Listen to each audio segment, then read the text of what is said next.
So I've been binging Gundam Seed lately because the movie is coming to theaters in about a month or so from now. I think it's less than a month now. And I haven't seen any of Seed or Seed Destiny yet, so I'm like, yeah, why not now? Why now is as good as time as any, so I can go see an anime movie in theaters. And it's been a hell of a trip. It is simultaneously the trashiest and surprisingly nuanced anime that I'm seen all year, possibly. Definitely one of the most uh, politically nuanced of the year, I guess I should say. Um, and we're about, what, a third of the way, fourth of the way through the year now. So there's definitely room for more, but it's really pinging my wow, this is a lot deeper than I was expecting it to be sensors. In particular, this last run of episodes has been just really um politically brutal, I guess would be a good word for it.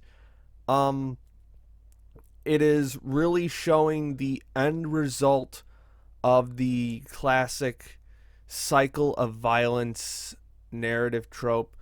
Well, it's not even a narrative trope, it's just a thing in real life, I guess.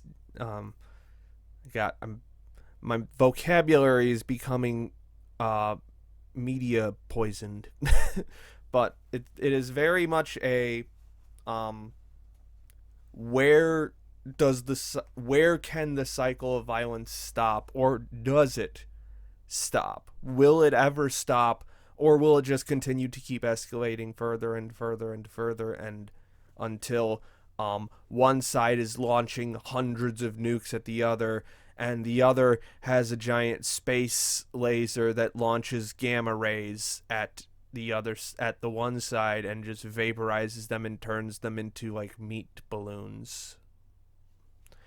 Um, I guess I should say that there are some spoilers for Gundam Seed in this podcast. I'm sure you probably knew that before you tuned in, but spoilers. There's a giant space laser that turns people into meat balloons. It's very brutal, bordering on comically brutal, but you know what? It gets the point across, and there's this isn't like the exact line in the film or in the series, but it's like a paraphrase. I'm paraphrasing the idea that they're getting at, and it's basically like nuclear weapons are a deterrent until they aren't. And that line or that idea really stuck with me in a way, in the sense of like, oh yeah, I guess once that is on the table, it can't be off the table. It's there now.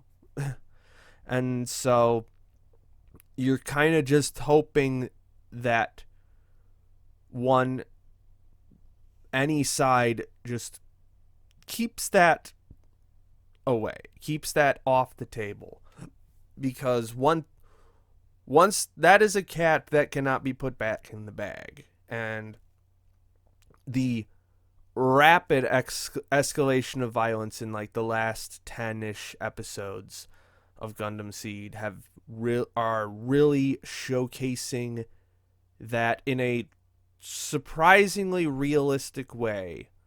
Um like people forget sometimes that there is, if you are like even remotely like politically savvy, Gundam is a very realistic franchise in terms of how uh, wars work, in terms of how governments work, so on and so forth. In that both sides are usually bastards. And there's really nothing that can be done until one side wins. There is it's you gotta hope that peace talks come out on top, because otherwise it's just going to be a lot of dead people, both soldiers and civilians. And surely that has no parallels to anything that's going on in the current day. Surely that's not happening at all. Um, but it made me like, it is really, for as much as I like to think that my own personal ideology has developed and quote unquote matured over the past, I guess, decade or so of being like super politically active, a lot of which was not good politics. But over that past decade or so, for as much as I think I've developed, that I was shocked that Gundam Seed had me questioning things again, like questioning where my personal line of violence is. Like, at what point is it okay to just say, fuck it, you have to die now? And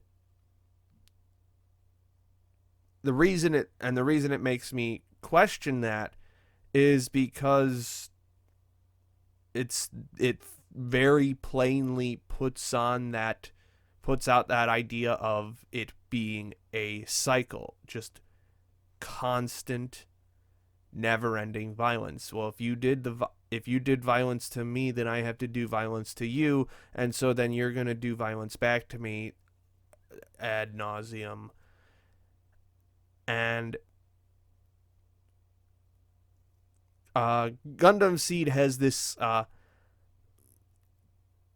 fancy little bit of not realism in it as well, in the let's call it Deus Ex Machina of the 10X a freedom or whatever, the Kira's mobile suit in the second half of this series, which apparently I had built a gunpla of before I even started watching this series, so that was fun to be like, oh, I built that before. It's a fun mobile suit. It seems a little bulky at first, but a lot more iconic than the Strike, which was the first suit in the series, in my opinion. But anyway, Gundam Seed has this lovely little Deus Ex Machina thing of the the Strike Freedom, I think, whatever, being the like this super ultimate mobile suit that is just leaps and bounds better than everything else, and so it allows Kira to defeat his enemies without killing them. Like, he can like take off their, like, in Gundam the sensors and the cameras are usually like in the head, and the cockpit is in like the chest area. So now that he's got like the super awesome ultra mega Gundam, he basically just like chops off the head so that they can't see anything. He'll chop off the arms so that they can't use their weapons or anything. And so in that sense, like, what Seed is trying to convey is like, if you have the ultimate weapon on the battlefield, then you don't have to kill people. You can just stop them from fighting, which is what Kira's ideology becomes once he gains that weapon. And I kind of wish we had a Kira in our world now, I guess, is what I'm just rambling about. I had absolutely no plans going into this recording other than to just ramble about violence in this and the other series that the other property that I'm about to talk about. So I hope that this is making any kind of sense whatsoever. But it really made me start to like abhor violence, I guess. It's really gotten me, or in the sense of like this, the brutal wartime kind of violence. And I think I was definitely primed for this as well by watching season 2 of Vinland Saga earlier this year as well. With just how immensely brutal and hurtful it is. I mentioned this when I was a host when I was a guest presenter for the R Anime Awards this year, that it's the first season of Vinland Saga is basically just violence and revenge and hate, and then the second season is now you have to break out of that cycle, become the ultimate warrior, and save the world without murder, without violence.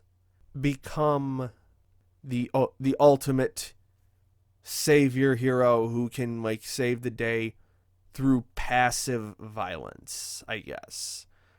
It's a fun little thing to think about.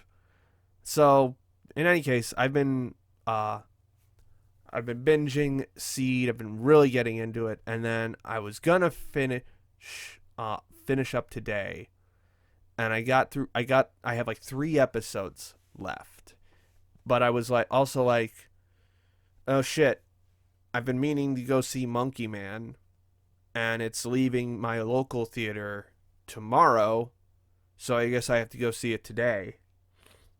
So I was like, okay, I'll put Seed on hold for a few hours, go see Monkey Man, do my little Twitter blurb about it, and then come back and finish Seed. And the fact that I am recording a podcast right now tells you that I did not do that, because Monkey Man is a phenomenal action film and revenge story. It's so incredibly brutal and mesmerizing and thrilling. I had a feeling it was going to be good, but man, it was incredible. Not just in how intense the action is, but also in like the base motivation for the action. Like, this is much like Gundam Seed. Monkey Man is an incredibly political movie. I was not expecting that. I was not expecting it to be as openly political as it is. Like, at one point, okay, so definitely spoilers for Monkey Man from here on out. You should definitely go see that movie if you have the chance. So this is your warning to stop the podcast now. If you haven't seen Monkey Man yet, hopefully it's still in theaters near you. Go see it. It's really fucking good. But like at one point after the first like big action scene, which felt like a fucking half hour long, it is like possibly one of the longest continuous action scenes I've ever seen in a movie. It felt, or at least it felt really long. Like, just like, god damn, how much more intense can this get? How much longer can they do this? After it seems like our hero has been defeated, he gets taken in by a temple full of transgender people who have been ostracized from the rest of Indian society. This is a film that takes place in India, by the way. And he gets back up on his feet through the help of these marginalized peoples to murder a cop and also the leader of a arguably right-leaning religious sect and also a bastard who is um, pushing poor people off of their land in order to turn it into his own land. So, was not prepared for it to be as political as it was, but I am all about it. But the reason I'm talking about Monkey Man right now, after talking about Gundam Seed for like 10 minutes or so, or however long it took, is the violence in Monkey Man is so fucking cool. It is really fun to watch this guy brutalize dozens and dozens and dozens of people. And going to see this immediately after my emotional revelation by watching Seed, it confused me. Or I should say, in theory, it confused me. But it's really, I guess, not that confusing at all when you don't overanalyze it like we do in this stupid corner of YouTube like we normally do. Because violence looks cool. Like, I should say cinematic violence looks cool. I hate to say it, but it looks cool. So it's no surprise to me at all that Monkey Man was just this absolutely thrilling, brutal action film where I was just constantly rooting for our main guy to just brutalize the fuck out of everyone who stands in his way. And I don't know, man, it just made me like really think about how we I shouldn't generalize, I guess, but it really made me think about the human experience of seeing violence in entertainment, because I'm not going to stand here and say that like violence is bad in media. Like, I'm not going to say like, oh, it's glorifying violence. That's not what I'm saying. That's not what I'm saying at all. But much like Gundam Seed, Monkey Man is a revenge story. It is about a boy who watched a police chief burn his mother to death in front of him and spent his entire life, essentially, probably a good portion of his life, getting ready to take revenge. And he does so. He fucks up this guy in the climax of the movie. And it was satisfying. It was very satisfying to see him get revenge. And I feel personally conflicted about it. I'm not saying that everyone should feel personally conflicted about it. I don't want to force an ideology on you. I'm just saying that it is just something that I am noticing, I guess. Now that I'm I am very much into these breaking the cycle of violence narratives until a really good action movie comes along, I guess. And am I still making sense at this point? I hope I am. It's just I'm like, I got through 3/4 of the film and like in the theater, and like as soon, like probably like with a half hour left, and it was like I need to talk about this. Just the fact that I watched this and Seed back to back doing their own takes on violence, because ostensibly I would say that both Seed and Monkey Man are at least somewhat left leaning in their ideologies, I guess. Like in Seed, there's like a one of the factions that is like the outright bastard faction of everything. Basically is racist against the other faction and has like a Ku Klux Klan version, or like their version of their Ku Klux Klan, essentially called like Blue Cosmos. Um, if I didn't sell you on Seed before, you should really try it out. It's a really fucking fun show, with a lot of ideas in it.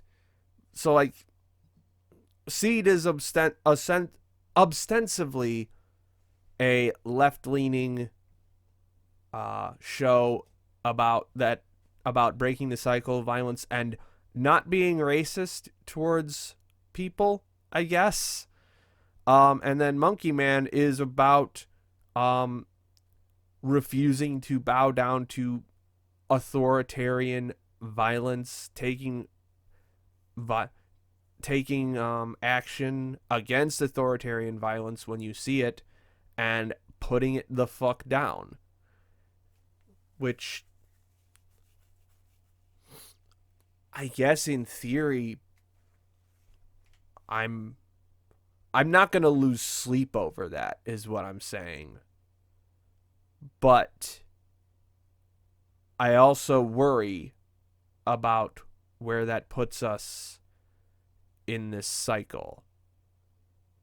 And I'm not going to stop enjoying really fucking fun action movies. But I also don't think this feeling is ever going to go away when I watch them. So, I guess go see Monkey Man. Go watch Gundam Seed. I'm going to preemptively say that I'm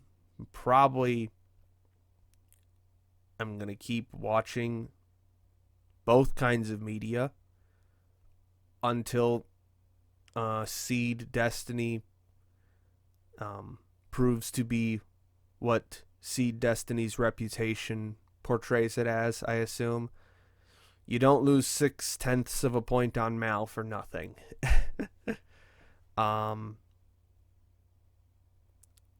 I've run out of thoughts at this point, so I'm gonna go back to bed at this point. I'm not gonna go finish Seed because I have to get up early tomorrow. So I'll finish it tomorrow, I guess. All right.